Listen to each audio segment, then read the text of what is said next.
There's no place to escape to. This is the last podcast. On the left. That's when the cannibalism started. What was that?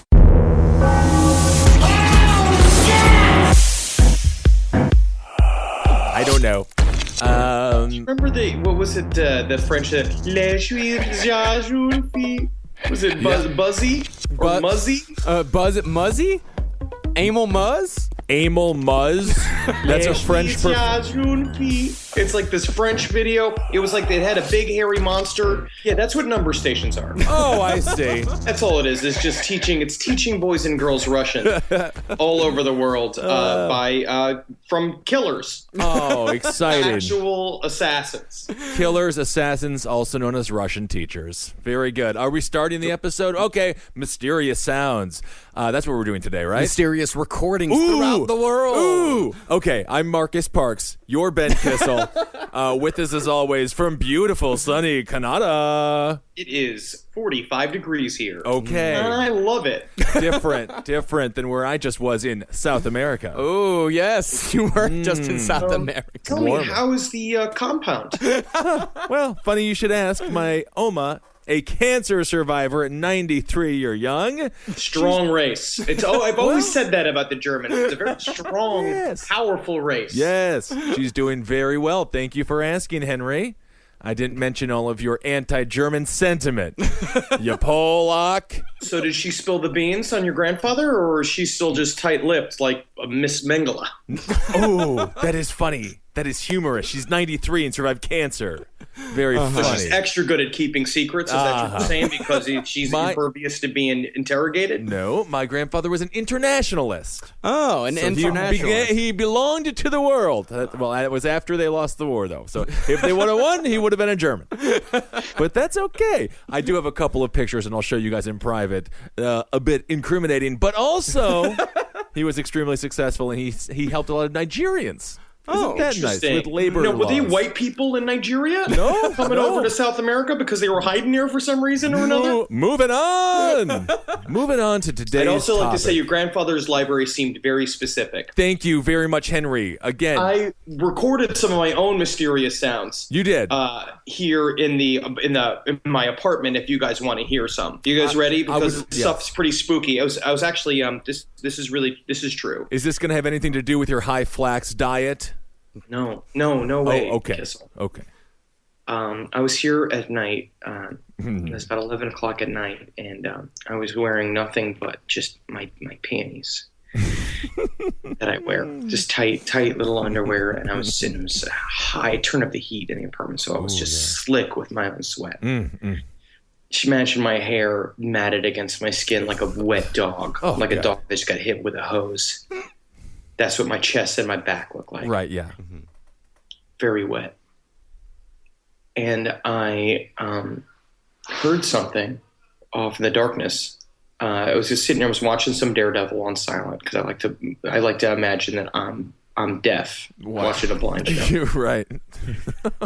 And I heard this thing. I felt again, what I was saying before, I felt like I was being watched. So I took out my iPhone and I asked, who goes there? Who is there? Yeah. Answer me. Right. Show yourself. And then I recorded this. I'm going to play it for you now.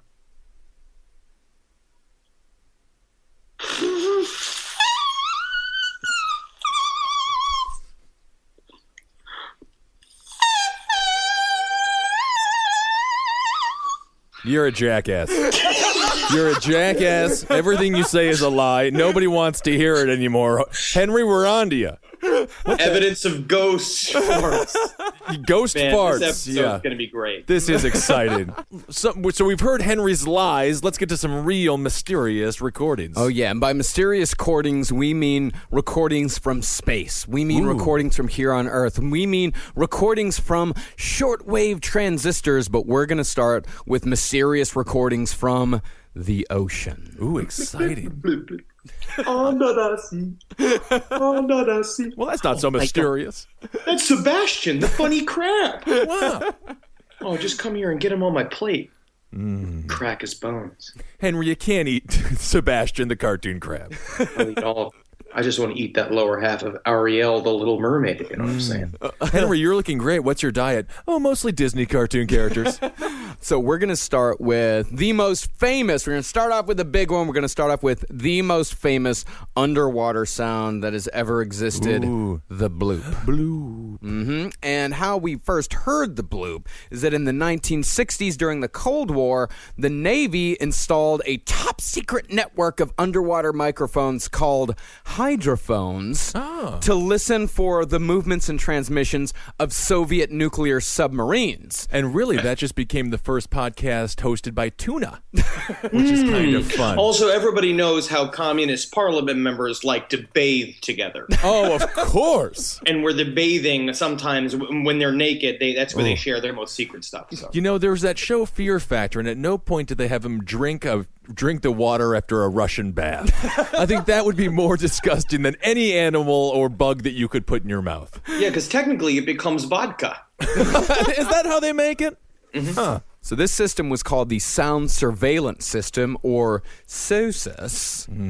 And so after the Cold War ended, the U.S. Navy turned this technology over to civilian and private companies so we could still make some use of this SOSUS thing. And several times during 1997, a sound reverberated throughout the ocean. It was dubbed the bloop. The sound rises rapidly in frequency over 1 minute and was loud enough to be picked up by multiple sensors located up to 5,000 kilometers apart. Wow. Yes, and it was one of the loudest underwater sounds ever recorded, and over the next few weeks, similar sounds were recorded by another system, and the sounds suddenly stopped and have never been heard again. I feel like the bloop, if it was a person, it would have a mustache and it would just belch after every sip of beer. How dare these microphones come and disturb my peace? I am trying to watch the cricket game. How I love cricket. It's like baseball, but shittier. And a large monocle the bloop has. They're merely recording the sounds of my thighs moving back and forth. Henry, I wish that they would respect my privacy. are you the bloop, Henry? Yes. Well, let's hear the bloop sped 16 times, because it is a very long noise. So let's hear it sped up 16 times.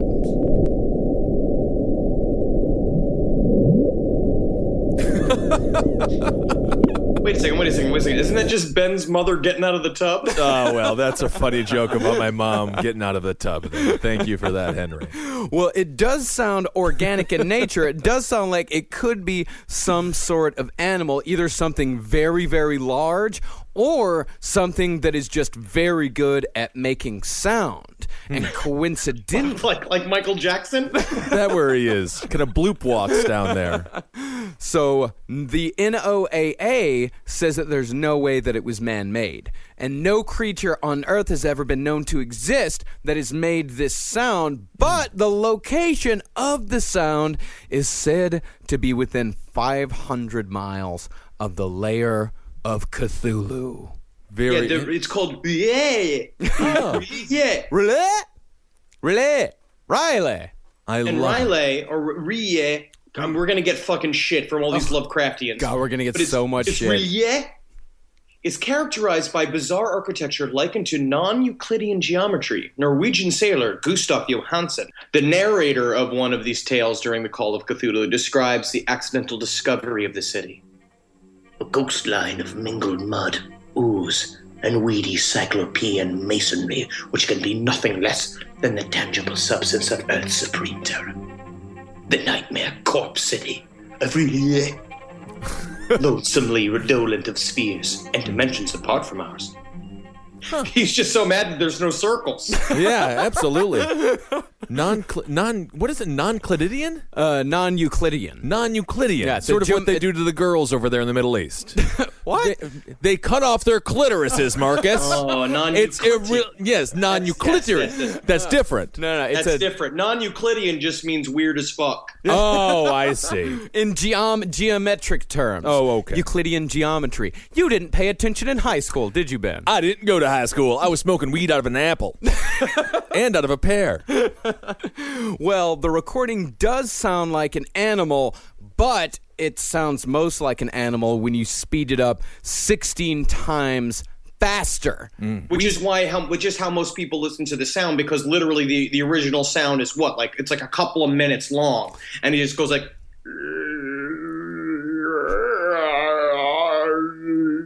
Well, I've actually got the sound here. Oh, so I don't have to do that. No, you don't have to do that. No, I liked it. I was about to inject you with morphine and put you out of your misery. No, you don't. You don't need to do that because we've got it right here. Here it is. Is this Trent Reznor?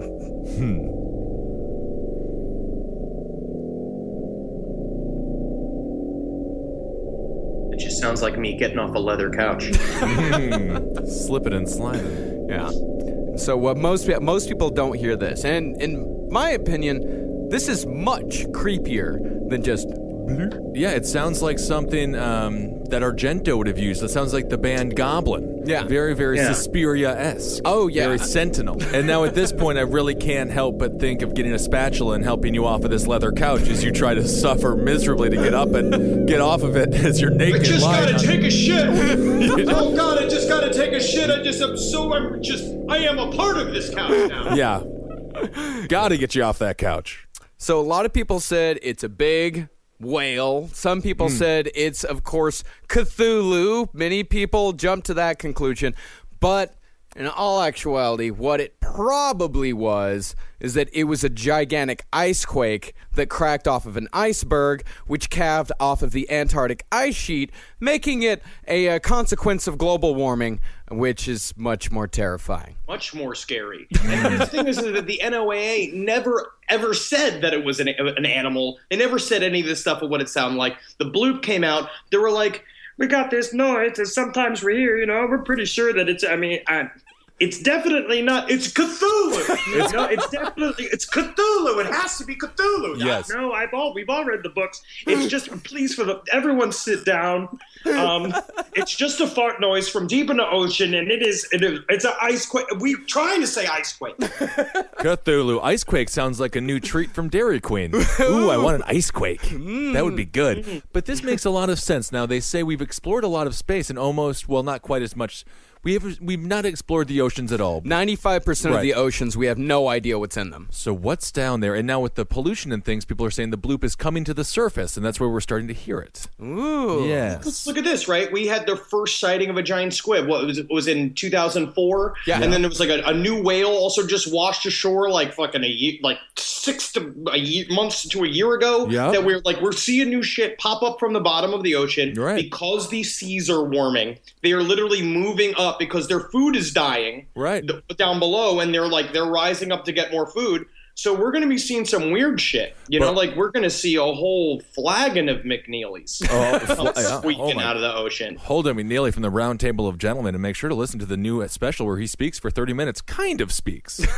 It's a special kind of talk. As an artist, I'm forced to support it. Because You are. Well, I guess we don't know if the bloop loves plastic milk gallons, but hopefully it does, because it's eating a lot of them. I tell you what, if it likes beer, it's got a welcoming party here in my living room, because we're watching the Baltimore Ravens. Oh, yeah. Bloop is a big Ravens fan. Well, I love them Ravens. Caw-caw! Go Ravens! I don't think we should bring Henry to the Ravens games anymore. He doesn't get the game. No. Where's my birds at? Okay. All right. Well, there's plenty of other sounds from the ocean. There's one called Julia. This was caught in March 1st, 1999. Let's listen to this.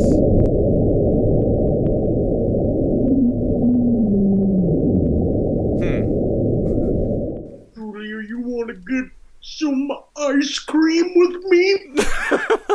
No ice quake.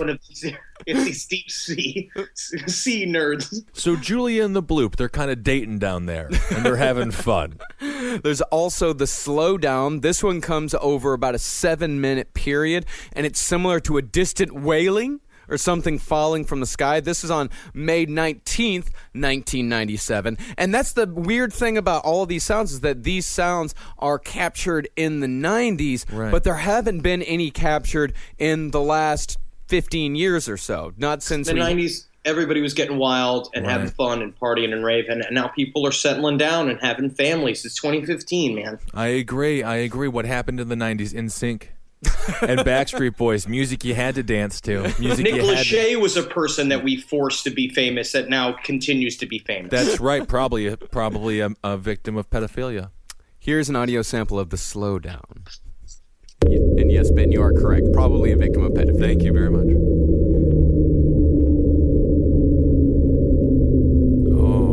That's when the Bloop just mounts her. Slides it right in there. You want my Bloopy?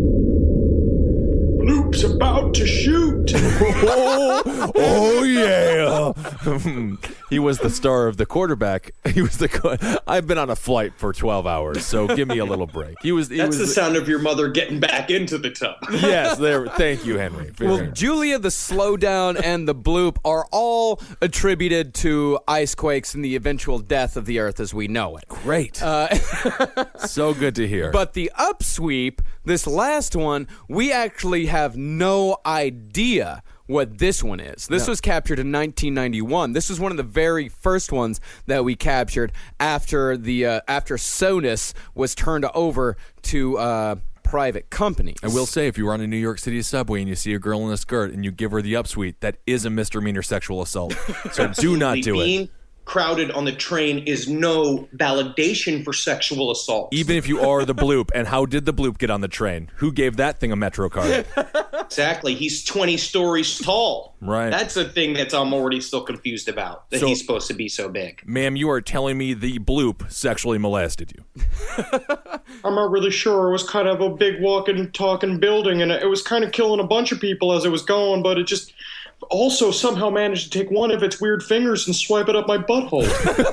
Oh, we're going to catch this goddamn Bloop. Like, here is the upsweep.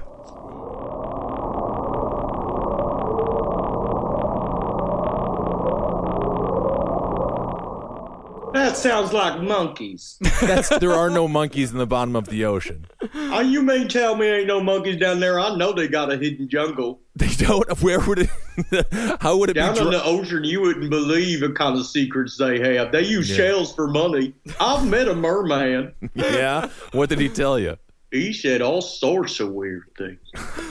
So let's move to the Earth. Let's move above the ocean for more mysterious recordings and more mysterious sounds. This one is a phenomenon that has been reported quite a bit since the 1950s, and this is a very strange one. It's a low-frequency humming or throbbing or rumbling sound, and it's heard mostly indoors in rural or suburban locations, and people say that it gets louder at night. What I would also say is that there is sound technology that our government has been working on that basically they use it for billboards and shit. That they had developed it for military use, which is beaming sound localized into people's, like into an area into people's heads. The advertisers are already using it. Yeah. And I could imagine that something like this is a possible either test or fuck up of some sort of military weapon. Well, it's actually already being used in the protest that we saw in Baltimore and in Ferguson. It's a high-frequency sonar sound that is, very specific, pretty much to the person. So you can't hear it if you go 1 foot to the left or 1 foot to the right. So that's why if you ever look at a protest and some dude is just rocking and rolling, they're listening to the Rolling Stones. But the other people, they don't get to hear it. That's a groovy way to stop a protest is by getting them fucking jamming. It is, but of course they're always looking for new non-lethal lethal ways to stop protests, and they're just going with the B-52s and the Bee Gees. Well, I read about a really interesting thing that they use in malls now, is that it's what we're going to talk about a lot here is frequencies, and how frequencies affect the brain. And certain malls and public places are using these frequencies that can only be heard by people that are 25 and younger. Wow. So they broadcast these frequencies to keep teenagers and riffraff from hanging out at certain places. And there are different levels of frequencies that can only be heard by like certain ages. It's something about how your hearing just sort of goes away. These certain frequencies just can't be heard anymore. And the Which funny is very thing, interesting because it says stuff like, your mom shops here. Why are you shopping here? Your mom shops here. Why are you shopping here? Yeah, that's the thing. How many kids are at malls? yeah, well, that'd be a few here and there. But the funny thing about this frequency is I could actually hear it. Like me and Henry both tested it to see who could actually, like, if both of us could hear it, because I can hear it. It's very low, but I can still hear it. Henry couldn't hear it at all. Well, I'm too wise. Yeah, well, you're too wise, or you can't hear it over you chomping on one potato, two potato. You're slamming those potatoes down. I'm not eating as many carbs these days. Oh, that's very good. You guys know a one potato, two potato, right? Three potato, four? No, it was a restaurant that was all over the malls in the Midwest. You didn't grow up in Wisconsin? I grew up in Texas. We're not neighbors in Wisconsin? No. Henry? No, we don't know your references. No, Okay. No, your cryptic weird references. We don't know Nikaha or Ninahe or any one of your weird fucking Indian chains that you had in Wisconsin. One potato, two potato. Great potatoes. The thing is, it's so funny. It didn't even have a one potato option because it's Wisconsin. It should have just been called two potato, four potato. Well, you got to go back for a We second. ain't serving potatoes and no odd numbers around here. There's even numbers. Well, that sounds about right. The funny thing about the hum is you can't actually capture the hum with conventional microphones. It's something that really only the people can hear. It's that weird of a frequency and that low of a frequency is that a lot of times these frequencies can't be picked up, just like you can't just record on your iPhone and actually pick it up. Right. At least one suicide in the UK was reported as a result of the hum. The guy left a suicide note. He was like, I can't take it anymore. Really? And this hum thing is actually very real. It has been it's really strangely very deeply in the UK. It's deep in like Scotland and England, and it's also been in New Mexico, but I just think New Mexico's all fucked up. Yeah. And it's very interesting. It doesn't go away. It's sort of like the exploding noises linked to UFO sightings. There are many people I was researching all this about mysterious booms, and they were saying the same thing where UFOs are seen, and then what'll happen is like an earthquake type noise will have like this. It's like a vibration. It's not an actual earthquake, but you feel it in the air. It's just like this boom, like it's happening like a sonic boom, but something way more local. Well, they call them mist poofers. And mist poofers? Mist poofers. That's a porno I used to have. They call them mist poofers, and we know that they're not sonic booms because they have been reported, like the Iroquois tribes, but like ancient tribes of North America have reported these booms for decades and centuries. And you know that Native Americans talk to aliens because that's why they always draw the guys with the big heads and the big eyes all over everything, because they keep wanting to be like, they should know. I met a goddamn alien running school, and these white people will not listen to me because I keep wearing this feather hat. Mm-hmm. But I'm not allowed to leave the reservation unless I've got it on running school. Chief chews a lot of lard. I wish you wouldn't curse. Well, the other weird things about the hum is that usually only 2% of the people in any given hum area can hear the sound, and most of the people who can hear the sound are from ages 55 to 70. Another bizarre age thing. Right. So they just feel like they're losing their minds. And I guess to some degree they are. Yeah, they really do. Man, I don't trust anybody over 30. That's right.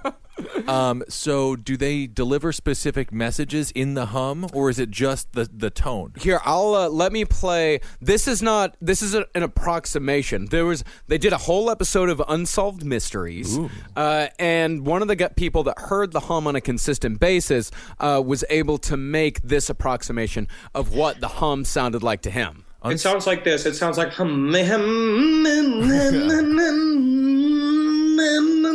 weapon. Henry, did you just? I didn't hear that. Did you hear it? I didn't hear it. Of course I heard. I hear everything. Oh wow. Okay. Yeah, frequency weapons freak me out because I know they would fuck me up bad, man. Yes, they would. That's what I say, man. I'm immune to them. I'm human 2.0, dude. No way. I don't have wisdom teeth, and I can't be affected by noise weapons. I'm fucking human 2.0 because I can hear all the fucking frequencies, man. No, I'm dude, going because you're downtown. vulnerable, man. Aren't No. we way past 2.0? Aren't we at like 6.9 or something? 7.0 something? I am not. 2.0 is like 1998. Yeah. All right, this is the hum, or at least an approximation of it.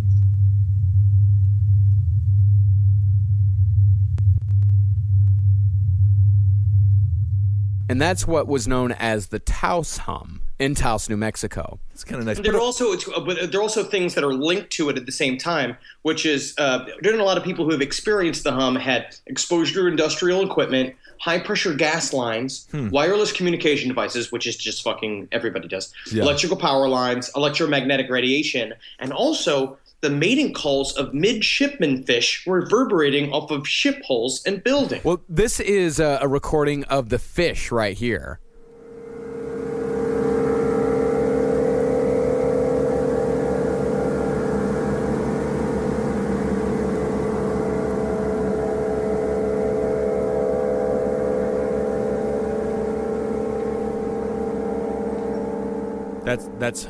That's horny fish. Yeah. Yeah. Midshipman Yeah, fish. I got pretty hard. Yeah, that's the thing.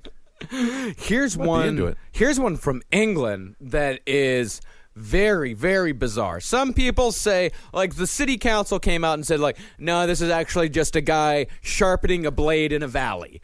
So nothing to worry about here. Just a fella sharpening a blade in a valley like he always does. Well, they I say, just want to warn everyone again, do not enter Blade Sharpening Valley. It is very dangerous. There are men there. They're sharpening their blades. I'm not going.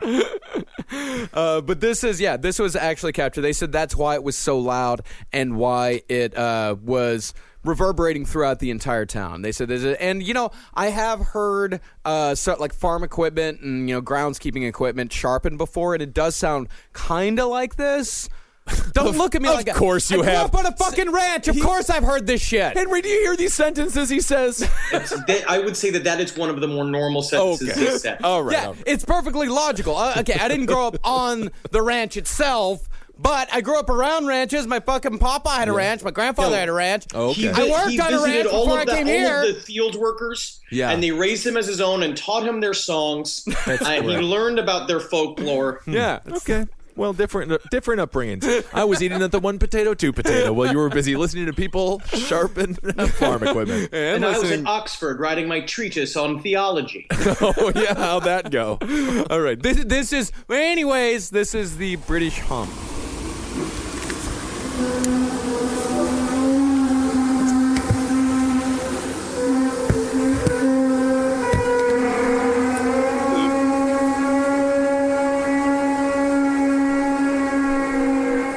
Welcome to Jurassic Park. Yeah. I thought we were going to see dinosaurs, but it's just a bunch of English people sharpening knives. Even better. Very interesting. It's the sounds that are important. We spare no expense. Indeed. Yeah, sort of an elephant type sound there as well. Very interesting. The next one we have comes from the Soviet Union, which we did cover this a little bit on an episode long ago. One of our very first episodes. But more than 40 years ago, the Soviet Union decided that they need to dig a real deep fucking hole in the ground. That was just because they need to keep their people busy. Yeah, I was going to say, I think your army is too big when you just have a whole brigade dedicated to digging holes, What do we have men do? I don't know. We have many drill, put the hole, big hole. You know what we do? We have them dig the biggest hole that they can dig, right? And guess what? Funny joke, Yarfik. We go, we pop them in the back of the head with a bullet, we leave them in the hole. That is a funny Russian joke. I love that. Sergeant Do you have any Smirnov. extra toilet paper? I had diarrhea 2 weeks ago and I lost the one roll we're allowed to have every month. Oh my God, Sergeant Yakov Smirnov, I have a feeling you have a history in comedy if you just can get out of the USSR, my friend. Well, the drilling stopped in 1994. The hole was over 7 miles deep. This is just stupid. 7 miles deep. It's And I cannot believe we as Americans let Russia dig the biggest hole in the world. That is Americans' job. That is That's Americans' taking jobs job. from America. Well, we were going to the moon, beating them in the space race. They were just digging holes. we go up, they go down. All we go right. up, they go down. One of our many cultural differences. Well, what their goal was, they wanted to penetrate the Earth's upper crust and sample the warm, mysterious area where the Operation Just the Tip. Yeah, exactly. This sounds like this is all a euphemism for Putin having sex. they wanted to find out what was going on where the crust and the mantle intermingle in what they call the Mohorovic discontinuity or moho. Yeah, you do get the feeling that like Khrushchev was trying to tell his sergeant to go get laid for the weekend, and he just took it all very literally, and he was just like, Go put drill in hole. "Will do then." Okay. You never said stop. So we kept going. Also, I heard that the rents in Moho are really skyrocketing, and it's a shame because that neighborhood used to be just so cool. Vibrant. Artist friendly. Yeah. So after going a few miles down, the drill started to spin wildly. Yes. And a Dr. Azakov, he was quoted as stating authoritatively that it has been shown that the Earth is hollow. Extremely high temperatures were experienced, much higher than expected at that depth. Usually 2,000 degrees Fahrenheit is the temperature that's quoted. And finally, they lowered microphones down into the hole. And we are lucky enough to have a recording of an episode of Coast to Coast in which Art Bell explores this phenomenon. Should we just listen to what Art has to say about all Please, he's the best. I think so. Now, I've got a clean copy of it now, and I warn you, this could scare you. Here's the email. Dear Art Bell, I just recently began listening to your radio show and could not believe it when you talked about the sounds from hell tonight. My uncle had told me this story a couple of years ago, and I didn't believe him. Like one of your listeners who discounted the story as nothing more than just a religious newspaper fabricated account. The story about the digging of the hole and the hearing of the sounds from hell is very real. It did occur in Siberia. My uncle collected videos and audio tapes and so forth on the paranormal, supernatural. He passed away fairly recently, but he would have loved your show. He let me listen to one of the audio tapes that he had on the sounds from hell in Siberia, and I copied it. He received his copy from a friend who worked at the BBC. It took me a while to find it tonight, but attached is that sound from my uncle's tapes. It's not the greatest quality, but the sounds are there. Let's get I to it, was man. very hesitant to send you this, as the sound bothers me to listen to. I'd suggest that if you do play it on the program, warn listeners in advance so they may have the option of turning the radio off for 30 seconds while it plays. It has always haunted me. To those who discounted the Siberia sounds from hell story, it is true, and I, for one, wish it wasn't. Rick, listening from Chicago. Oh, started out. And so I submit now the cleaned, a better copy to you, and I warn you, what you are about to hear is very disturbing indeed.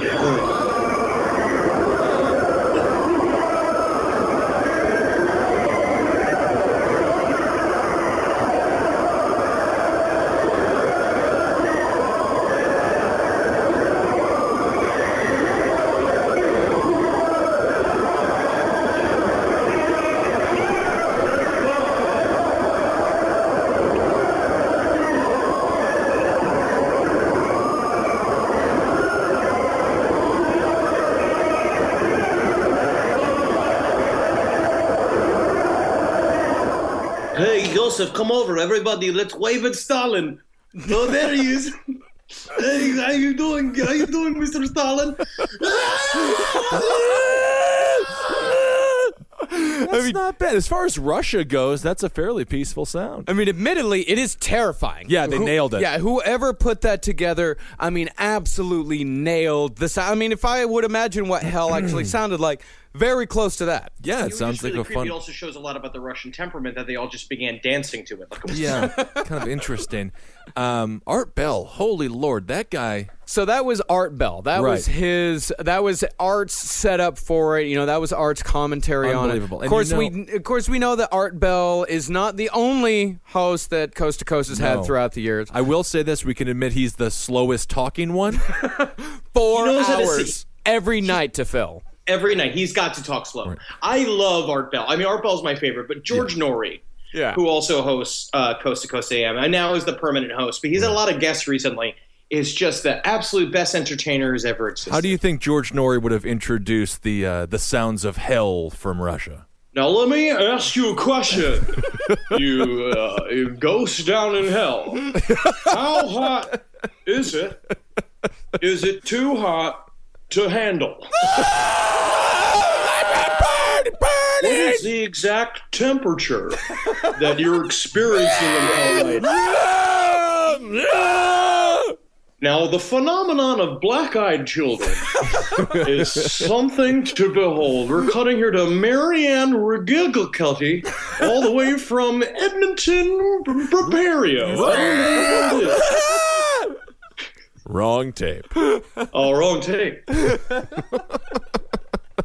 Well, that's amazing. Great George Norrie impression. I think we should start including a Hail Art Bell. Hail Bell. Hail Bell. Okay. He's a legend in the field. I hail Norrie. People talk shit about George Norrie, but goddamn, I love him. Oh, people He need asks to the dumbest questions on any. That's the problem. Is he just asks the dumbest questions. Well, being like, these black-eyed children, do they also have adult supervision? Well, you want to be careful on the playground. Well, I mean, to be fair to George Norrie, the subject matter is occasionally relatively goofy, and he wants to ask serious questions about ridiculous things, and then that'll make him come across as a bit of a goof. Now, if the Earth is hollow, Right. How big is the inside of the hollow part of the Earth? We got a radio show. We'll be right back with more from last podcast after a word from our sponsor. So let's move off from the Earth and let's go out into space. This has been a perfect progression of evolution from the water to the land, now to the space. Now off to space. So let's talk about the Cassini spacecraft and the rings of Saturn. Now, this is really fucking cool. I really like this sound. What this is that this is a recording of the electromagnetism that is coming off of Saturn's rings. Now, what I like about this, too, is also apparently this spacecraft was sent up by Professor Scientist Tom Waits. They sent up with there because he's looking for new sounds. Yes. All right. This is the Saturn radio signal.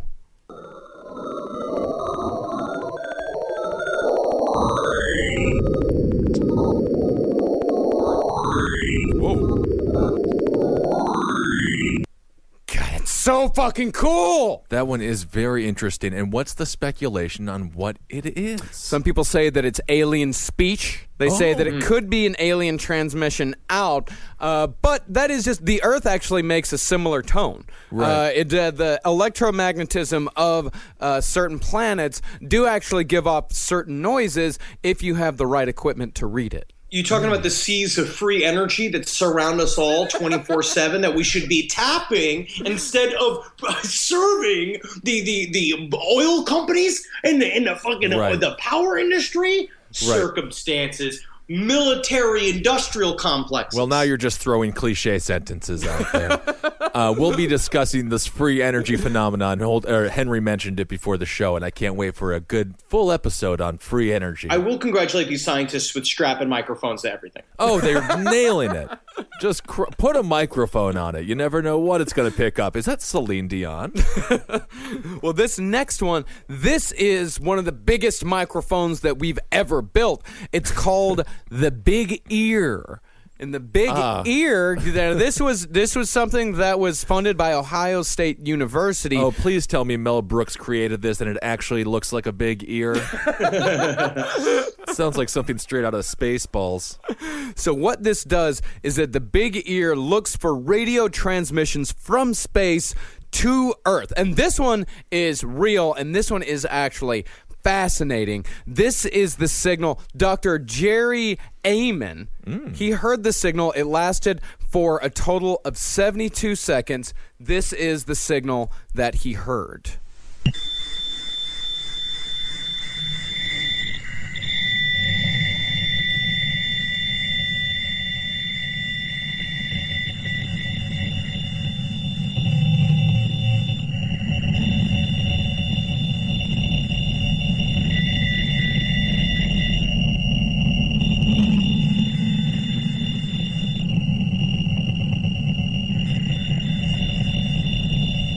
But the reason why it was called the wow signal is because when that thing came through, Dr. Jerry Amen, who basically, when he saw the printout, he circled it and wrote wow next to it. Wow. Yeah, because that, if you translate that signal into actual numbers, then it's the only time they've ever seen an actual string. Like they actually saw an actual string of numbers that could be interpreted as an actual signal of extraterrestrial origin. That it's not just random numbers. It's not just sound waves or radio waves bouncing back from the Earth to the Earth. Like this is something they actually trace the signal to the northwest of the globular cluster of M55 in the constellation Sagittarius near the Chi Sagittarii star group. But there are no planets or stars in that area, which might point towards it coming from an actual spaceship. So as a scientist with years and years of education, wow. I mean, what the fuck else are you got? Indubitably! Indubitably. That's what a scientist would say. But He wanted to call it the holy shit signal. Yeah. It doesn't work for papers. oh, I see. Yeah. Wow. Unfortunately, they've never been able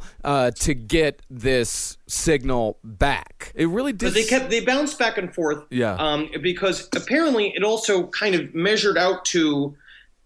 It seemed like a response to a signal they had just sent out. Because constantly, like people who work for SETI and our government are just beaming radio waves out into space to see what we get back. And this is the first one that was recorded. The thing that was different about this and other things they collect is the fact that it was a radio signal. Okay. A lot of the times, it's like that's kind of our problem. Now SETI and people that are looking for intelligent life in the universe are starting to think, well, maybe they don't got fucking radios. Maybe they don't do radios. Maybe it's microwaves. Maybe it's another type of energy. Maybe they communicate using radiation. Like they have to start broadening their perspectives, but they're just not smoking enough weed over there. Yeah. Well, if it's microwaves, and they also have Totino's Pizza Rolls, and I'm down with that. This is a George. Thank you, Ben. Thank you. No problem. This is a George Norrie question. It might be stupid, but math is the universal language. Is that what it is? Is this math talking? Well, what they actually received is that it's very possible they only received part of the message because 72 seconds. It goes as far as the Earth's rotation, because 72 seconds you can start seeing some numbers. You can start seeing some things that can be translated. So at 72 seconds in, the 72-second window is very significant because the way the Earth rotates, 72 seconds in, at the beginning of it, they start getting some numbers here and there that they can translate. 36 seconds in, that's where they get the wow signal. That's where the signal is strongest. And then as it goes out, the signal starts getting weaker again. Right. So we only got part of the signal. There's a gradual increase. So the wow signal is actually the only confirmed sound that we've ever received from deep space. And in 2012, on the 35th anniversary of the wow signal, the observatory beamed a response from humanity containing 10,000 tweets.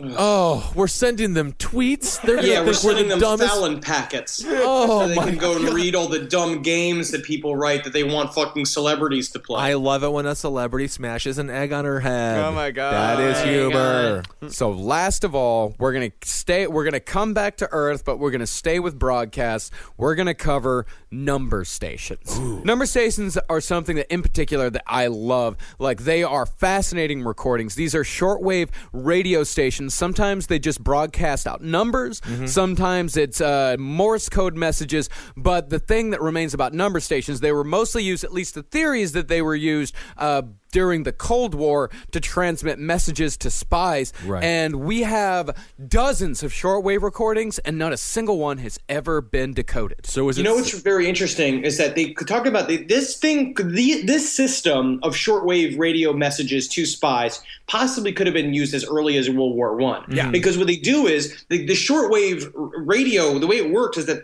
it doesn't take a lot of energy and the signal can travel for very, very far. And what they think they do, again, there is no fucking proof that these do anything, or what these are, or what it is what purpose number stations serve. But there is an idea that they use what's called a day code, a daily code. Also called a one-time pad. The idea is that it can only be translated that day. And so they're unbreakable messages. Right. And these are very real. These are, documented and all true. It is also safe to say if you see Marcus Parks with his earphones in, don't ask him what he's listening to, because it's just going to be like...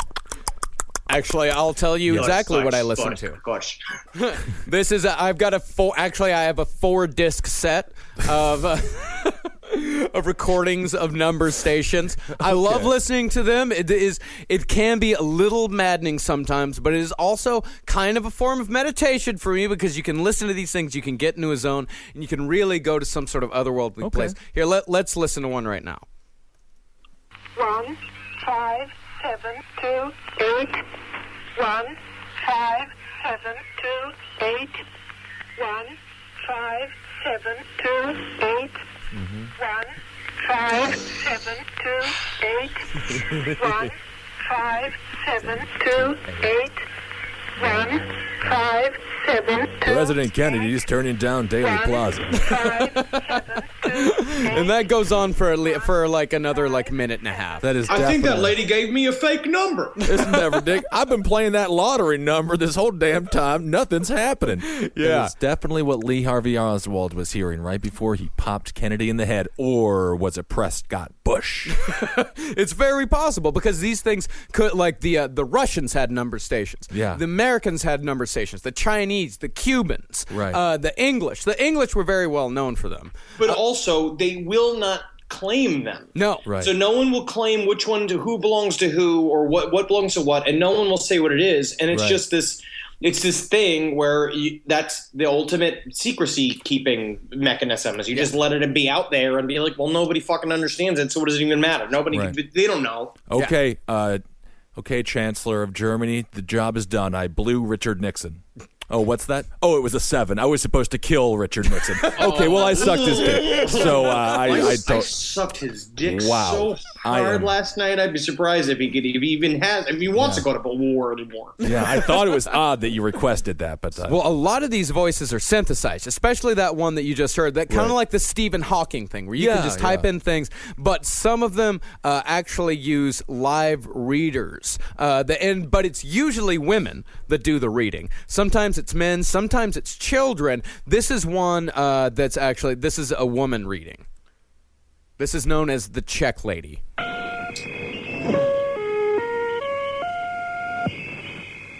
Osm, 3, 2, 7. 8, 3,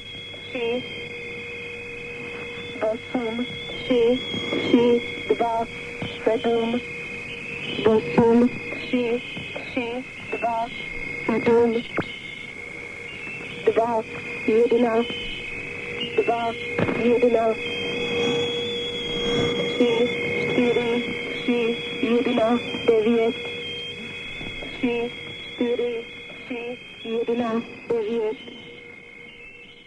Yes, Mr. Johnson, this is your favorite spy here. Is it possible to make the voice a little bit less fucking creepy? Because it's really difficult to focus on my job. I am terrified over here. Literally just, my skin, I'm covered in goosebumps. Right. It's just, I'm not even listening to the numbers at this point. Well, usually the transmissions begin on the hour or half hour, and you know those notes that you heard at the beginning, that boo-doo-doo-doo-doo. A lot of these number stations, they will continually transmit just those notes. A lot of them just have a few notes that they transmit over and over and over again, and a lot of people say that those are placeholders. They just have a placeholder that will continually do that. One of the most famous placeholders is called the buzzer. Now, the buzzer is, it was first reported in like 1982. It may have been on air since like 1976. And it goes about the buzzing sound goes about 25 times every minute, and every once in a while you can hear a voice speaking in Russian, reading out some sort of code, and sometimes enthusiasts can hear Swan Lake in the background or being broadcast. So I also find too the markers, and what they do too is to let, if it's true, if spies are listening and you are using that to communicate, what they could do is know that the station's still active. Yeah. Knowing that the thing is playing over and over again, you know that the station is up. And because I imagine these things change all the time. Yeah. Like if you're going to be on a spy network, you're going to pick it up on different frequencies. So you need to know what frequencies are active. And the way you do that is with the marker. Well, actually, the number stations broadcast on the same frequency constantly. That's not smart. No. Well, that's what people say is that first of all, there's a one-time code. They broadcast on the same frequency. Some of these have been broadcast, like for example, the buzzer has been started in as early as 1976. Let's listen to the buzzer real fast.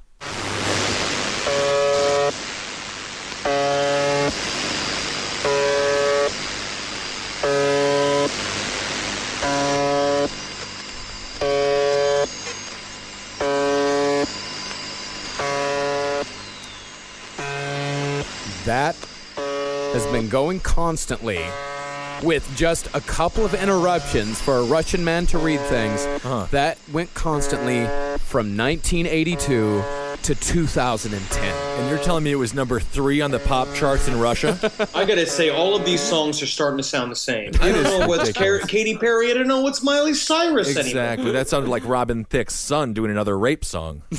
I remember that first rape song. What a catchy tune. Oh, but people loved it. So in 2010, actually, the buzzing started being interrupted, but it started being interrupted by a different message that just said, Mikhail, Dmitry, Zenya, Boris. Mikhail, Dmitry, Zenya, Boris. And over and over and over again. Yeah, it just sounds like a friggin' Mikhail, Dmitry, Zenya, Boris. It just sounds like someone being racist against Russians. Oh, it's not right. These Russians have had it hard enough. So the funny thing about that, we know there's a couple of reasons why. Some people do have, speculation that these are being used by drug smugglers, that they could be used illegally. But there are definitely big reasons why we think that they are actually used by governments. First of all, it has been proven, or at least some of these number stations coincide with big political events, because there are people that are shortwave enthusiasts, people that constantly monitor these things. Like the Comet Project was put together by a group of men. We're just going to go ahead and say right off, a group of men. They had at least one blind woman in there. Had to have, and she had no idea that they weren't women. Yeah, and they put together this compilation, and these guys constantly monitor these broadcasts. And in 1991, during the August coup, in which the Soviets, the hardline communists, tried to overthrow Mikhail Gorbachev from ending communism and also like dissolving the USSR. Well, they made a major mistake. They tried to get him drunk. Little do they know that made him stronger. That's the thing. He just gets quicker and faster and smarter. Very bizarre. Yeah.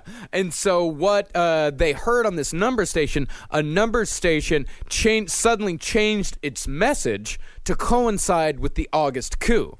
So these people, it is pretty safe to assume that the number station and the coup were related. Some sort of go signal. Well, that explains it. If you watch footage of Gorbachev during that time, much like presidents have red phones that light up, his mole, where his birthmark would light up, so he knew when trouble was near. Sort of a spider sense. Yeah.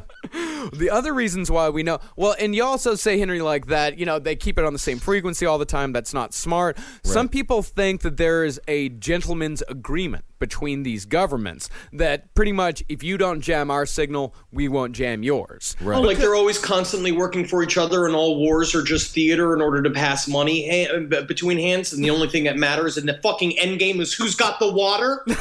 Well, the water, the oil, global government is real. Well, the other thing about these shortwave radio transmissions is that they are presumably the most likely thing is that, yes, it is a spy network. Right. And so spies, high frequency radio signals, unless you have a supercharged transmitter, right. Unless it at least 500,000 watts, which is a lot. I used to have when I was in college, I worked for a radio station that had 35,000 watts, and 35,000 covers about 60 miles. In other words, they had to be strong enough to reach a spy in a basement in Moscow. So these guys had to have these handheld devices that would be strong enough that would be, if they got caught, they would still be able to say, like, hey, I'm just got my little shortwave radio here. I'm not an actual spy. They could cover their tracks a little bit. I think what we're going to start seeing now is the reason why a lot of these number stations started ending in 2009, 2010 is because smartphone technology is now at a point where I bet the burner phone is now moving towards smartphone capabilities more and more. Yeah, I think that's exactly right, because the one of the most famous ones, the Lincolnshire Poacher, it ended transmission in 2009. Let's listen to a little bit from the Lincolnshire Poacher.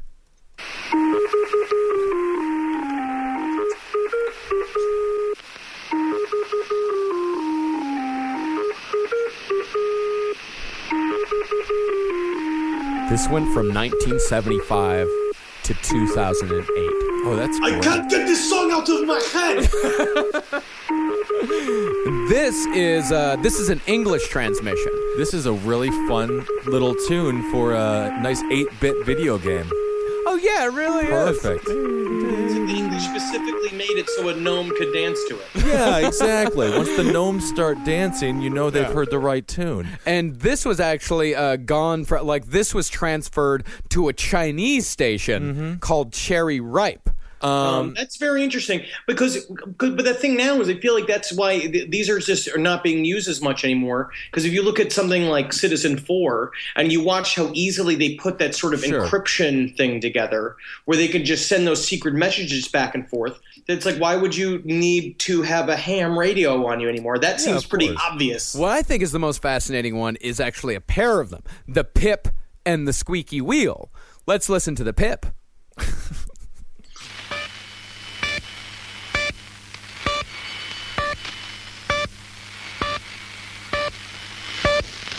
Marcus is literally dancing to that. Yeah, he is. This is what you listen to. I believe it now. You're so happy. I mean, it's it's different strokes for different folks. Takes all kinds to make the world go round. I'd love to see the mixtapes you make for Carly. Oh my God. These are included. The luckiest girlfriend around. Yeah, she really. I mean, it's. She's not. I was being sarcastic. We share things. Well, she's forced to listen to what you like. Yeah. That's fine. Though. But there's the Pip, and this is the Squeaky Wheel.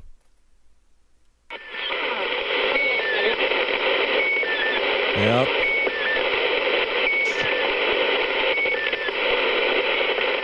And here is what's so fascinating about the Pip and the Squeaky Wheel, at least in my opinion, is that, of course, there's those little numbers, like we said before, those are placeholders to keep other people from using those frequencies. And then, of course, every once in a while you have someone come on, they read a little bit of a code.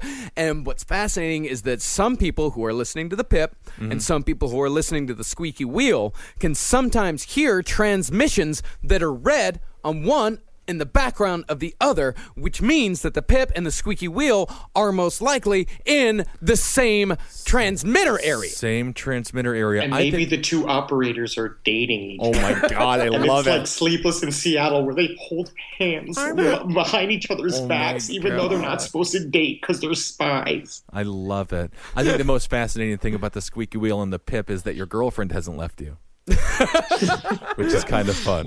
You just keep this fucking up, Marcus. I've been single for a reason too, all right? Yeah. And I will blame Hollow Moon on doing that to me. And that is fucking...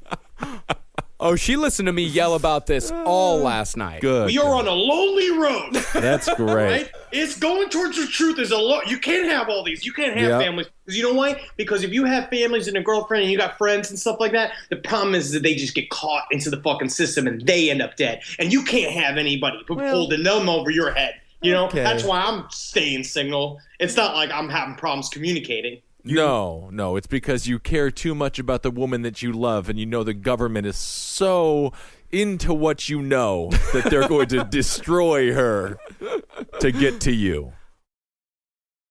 The final number station that we're going to hear about is the Yosemite Sam transmission. Ooh. This one is really bizarre. It was first discovered in 2004, and the transmitter is thought to be somewhere in New Mexico. Oh my God, is it David Parker Ray? Oh no, I'm taking a vacation in New Mexico here in about 2 weeks. I'm Don't really looking go forward there. to it. Why are you going there? I love the land of enchantment. Really? You're going to New Mexico on vacation? Yeah, that's not normal. I wish went to Uruguay. Go somewhere else. New Mexico is just meth and sand. Yeah, is that what you're gonna go No, do? not at all. I'm going to Ruidoso. What's Ruidoso? It's the mountains. It's Billy the Kid country, like Lincoln County. Yeah. You know, you ever seen Young Guns? Did Billy the Kid die of gout? No. Okay. He didn't die He of- got shot in the back, man. Yeah, he got okay. shot in the back by Pat Garrett, that son of a bitch. Be careful. I'm sure he had the gout too. Honor amongst thieves. Yeah, Ruidoso, New Mexico, hometown of Neil Patrick Harris. I'll have you know. Yeah, but he left. That's the whole thing. He hasn't been back. It's a small town of like 8,000 people. They've got all kinds of. They've got a golf. They got a golf course. They got a horse track, and they got go karts. Yeah. Absolutely fascinating. You're going to be the only tourist to ever just fit right in. I'm gonna retire there. Good. Yeah, well, I can't wait for you to visit me in the town that I retire in because it's not going to be disgusting. Well, let's hear the Yosemite Sam transmission. Ooh.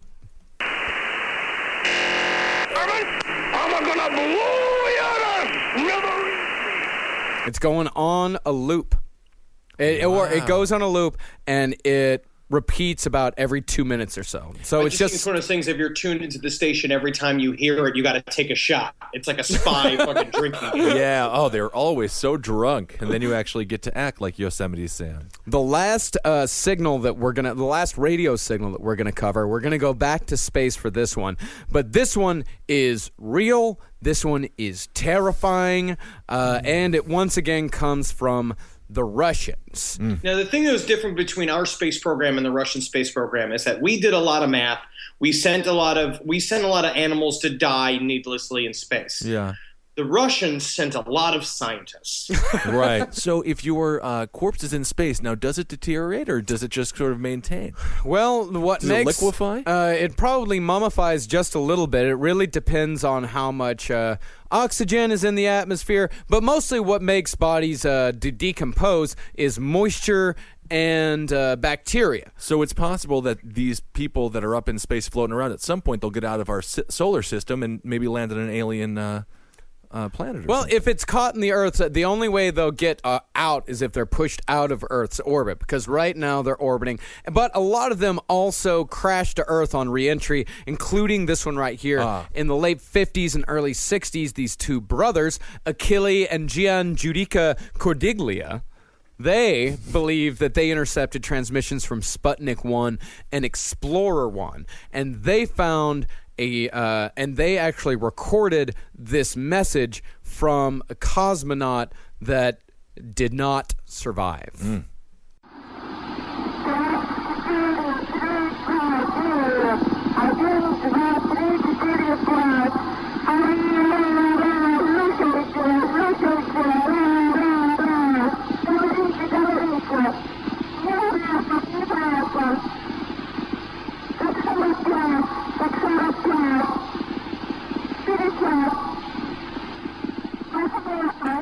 And of course, that's in Russian, but what she's saying here, she's saying, come in, talk to me, I'm hot.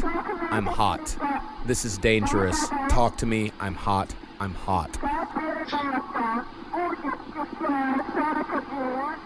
I can see a flame. That's also in there too. Yeah. Oh my God. Yeah. She said, and and the last thing she says is, am I going to crash? Yes. I feel hot. I will re-enter. I am listening. So that woman's dead. But she's a Russian. So we can take solace in that. There was a war.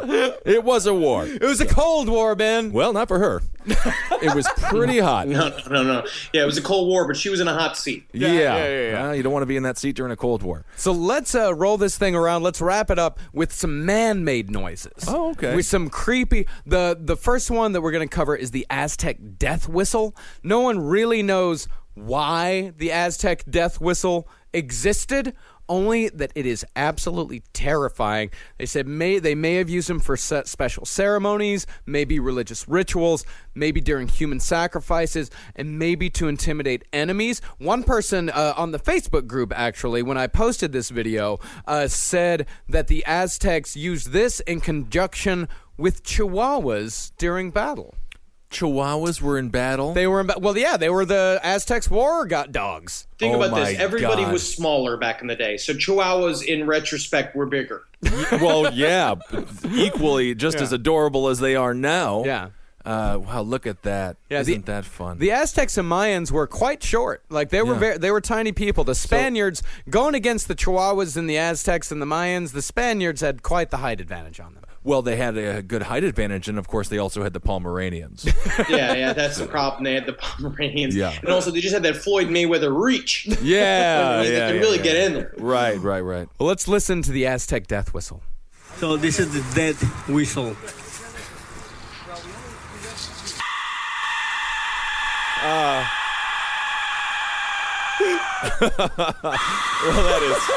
that's a scream. That's well. Mom, I'm gonna clean up my room. Okay, yeah. Mom, I'm gonna go. Well, that is a loose interpretation of what a whistle is. It's a thing that you blow into and make noise with.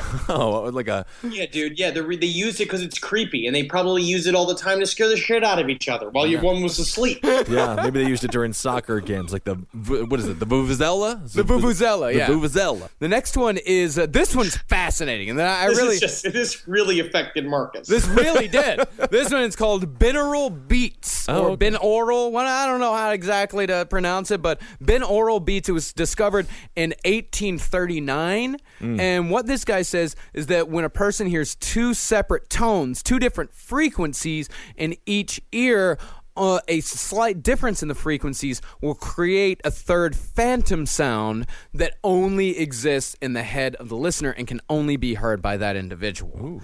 And some people say that it can be associated with enhanced mental function, problem-solving, concentration, alertness, relaxation, and states of arousal. Now, know this. We're going to play this, all right?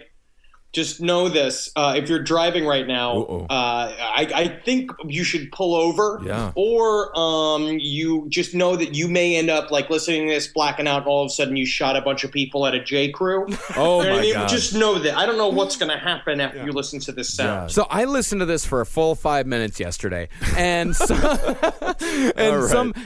people, including me, after listening to it and really focusing on it, kind of describe being high a little bit, having some sort of like having your perspective shifted a little bit. Were you smoking weed while you listened to it? I was right here, and I was totally sober. Okay. Completely sober. I actually listened to it and stared up at the ceiling, and when it was over, I actually spoke out loud, and I felt like it sounded like my voice was being dragged across gravel. I'll put it this way. Marcus called me right afterwards, and he was like, man, these sounds, man. There are sounds out there, man. Yeah. In other words, I sounded like a dude who was really stoned trying to explain it to his friend. That's great. Yeah. And I was also getting like some some visual hallucinations as well. It was pretty fucking nuts, but I did have to listen to it for a full 5 minutes straight. Well, I'm just so happy that you saw my name in your phone book. You shook it off and went with Henry. What are you talking about? Henry texted me. That's the reason why I called Henry. I know. I'm thanking you for it. I never want to have that phone call from you. Well, I know that Henry's more open than you are. I am Ben. very open. I just like to have respect for you still. Well, okay, fine. We'll see what happens and kidding. see if you start whipping your dick out after you listen to these binaural beats. All right, yeah. I'm the idiot. Here we go. Yeah.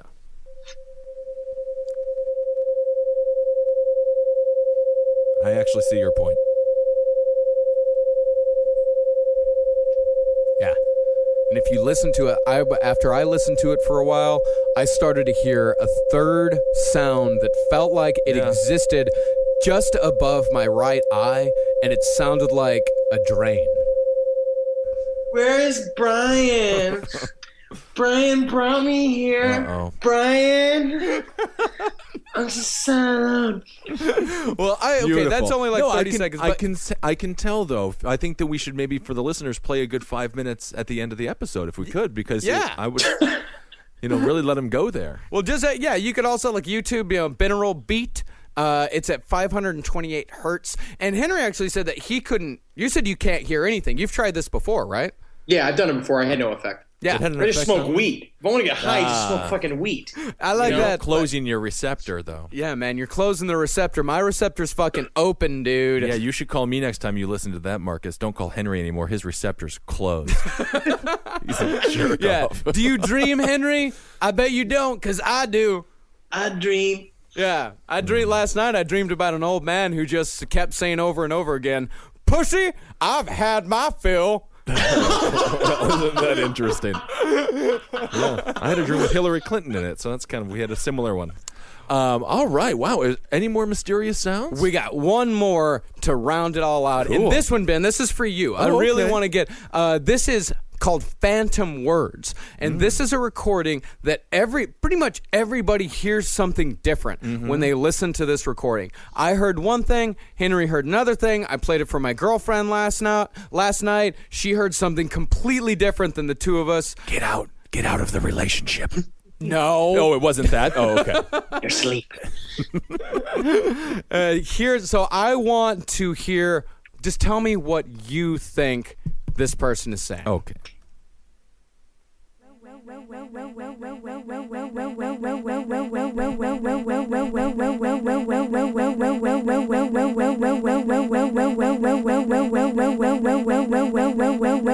right. So, Ben, what did you hear? I mean, I just heard like Noel. You heard Noel? Yeah. Okay. Henry, you heard? No way. You heard no way? I heard don't weld. Don't weld? Don't weld, don't weld, don't weld, don't weld. That's just a memory of your father yelling at you for doing it wrong. Actually, yeah. Yeah. All right, we have to wrap it up. Wow, what an episode, though. Very interesting sounds. Yeah, man. So many noises. Yeah, that's... I almost went insane with this. This was another one of those episodes where my mind almost broke a little bit. Yeah. Because there was a whole lot that we didn't go for. But there was, I sifted through a lot. And yesterday was a gray, rainy day here in New York City, which is a perfect day for listening to mysterious sounds and almost losing your mind. I agree with that. Well, everyone, thanks you so much for listening.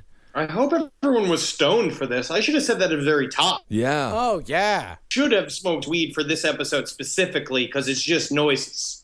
Yeah. It's all heavy noises. There's no doubt. I'm just going to throw out a Hail Bell. A Hail Art Bell. Hail Bell. Hail Art Bell. Yeah. Why not? A Hail Nori. A Hail Nori. Thanks so much for listening. And I'm going to say this, all right? I've been feeling down recently. Yeah. And you know what brought me right back up? Going back and reading the Satanic Bible. Oh. If you ever feel down, if you ever feel like you don't believe in yourself or you're upset with what your circumstances are, read the Satanic Bible because it's got some fucking juicy bon mots in it. And if you're sitting there and you're feeling insecure and you want to take it out and vent and say negative things on a social media site, go for a run. Do something different with your life. Don't be a jerk off. Don't be a loser because nobody respects you. Yeah. So be kind. And go join the Facebook group and follow us on Twitter at LP on the left. And Go Rate and review us on iTunes, please, positively. That's right. And of course on Twitter, that's Henry Loves You, and at Marcus Parks, I'm at Ben Kissel. Thanks for supporting all the shows, Top Hat, Roundtable, everything that Marcus does as well with Miss Jackie Zabrowski. Every show here is incredible. And Henry, let's do a quick update. How is life in Canada? How is the filming going? The filming is very good. I am covered in bruises. Perfect. It's pretty fucking badass. Nice. Heroes Reborn is going to be pretty dark. Nice. Oh, good. Awesome. Yeah, it's pretty sweet. I'm good. The filming has been a blast. The show is a lot of fucking fun. Yeah. Nice. And one last thing, be sure and go buy the Cowman album at thecowman.bandcamp.com. Do you guys mind if I play one more preview track? No, at the of end course of the episode? not. No. All right, hail me. Yeah, got a Hail Geen. Don't forget that. Hi, Ogeen. Yes. Magustalations and yeah. Yeah, and here it is. This song's called Preacher. You're going to fucking love it. Don't not go fuck yourself. That's right, and it works out perfectly for our mysterious recordings. Show. Yes, here's a mysterious recording from The Cowman. The Cowman. Thecowman.bandcamp.com. Only $7.